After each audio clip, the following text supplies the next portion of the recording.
The fifth month of the Russian war against Ukraine. According to the most modest calculations, almost 37,000 Russian soldiers were killed, although the Kremlin is in no hurry to announce a general mobilization. It would seem that this is good news for Russians of military age, if not for one, but the military commissariats of the Russian Federation are now looking for servicemen with combat experience more actively than ever, as these are potential contract soldiers. They are also hunting conscripts with new vigor. Пока идет воинский призыв, периодически происходят облавы. As long as the military draft is going on, there are periodic raids in Russia. However, it should be understood that there are no legal grounds for compulsory attendance of the military registration and enlistment office. The person can be forced only after receiving the summons, signing, and then ignoring it. Then there are situations in which this person can be forcibly brought. Initiation of cases is possible only if the person signed the summons and didn't show up at the assembly point. Alarmed mothers and wives have been posting on social media about finding summonses to the draft board in mailboxes. They are sent even to those for whom military service is contraindicated for health reasons. The prospect of ending up in the Russian army and then possibly in the war in Ukraine is forcing some Russians to flee the country, like Danila Davidov. Мне стало страшно за свое будущее и за свою свободу. I became afraid for my future and for my freedom because there was a lot of talk about mobilization and the crisis that could happen in Russia. This is pretty much what is happening now. I decided to go to another country for my own safety. I have quite a few acquaintances who have left Russia.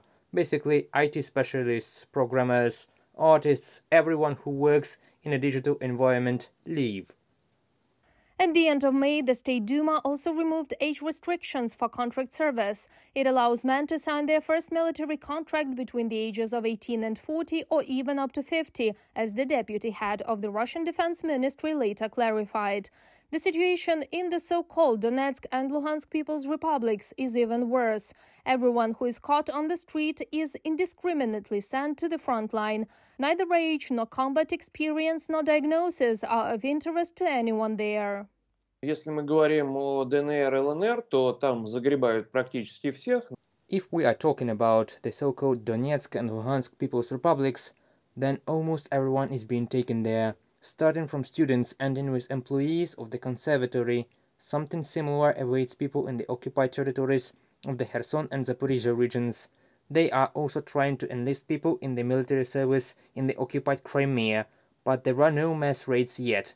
Могут просто остановить, как вот под видом ГАИ. They can stop a car with men under the guise of traffic police, mobilize, and also pick up the car for themselves. They even go into hospitals and check medical records. That's it. If a person has hypertension, then with a probability of 90% chance, he will be mobilized. Human rights activists say there are legitimate ways to avoid mobilization. These include health status, martial status, study. But in Russia, they are trying to close this loophole as well. The human rights organization Soldiers' Mothers of St. Petersburg recorded cases when final year students were invited to the military registration and enlistment office under the pretext of clarifying data. In fact, they made a decision about calling them up, even though there was a good reason for the delay.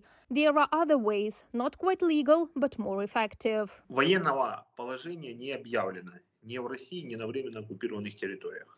Martial law has not been declared either in Russia or in the temporary occupied territories. The issuance of summons and appearance at the military enlistment office is actually optional. If you see that the situation is critical, then simply change the address or city of residence. The neighboring military registration and enlistment offices of other cities do not care about you. You also need to change your phone number so that they look for you for a long time. Recently, the State Duma suggested concluding military contracts with school graduates. Putin's decree on preparation for mobilization is also alarming, although it is still only technical.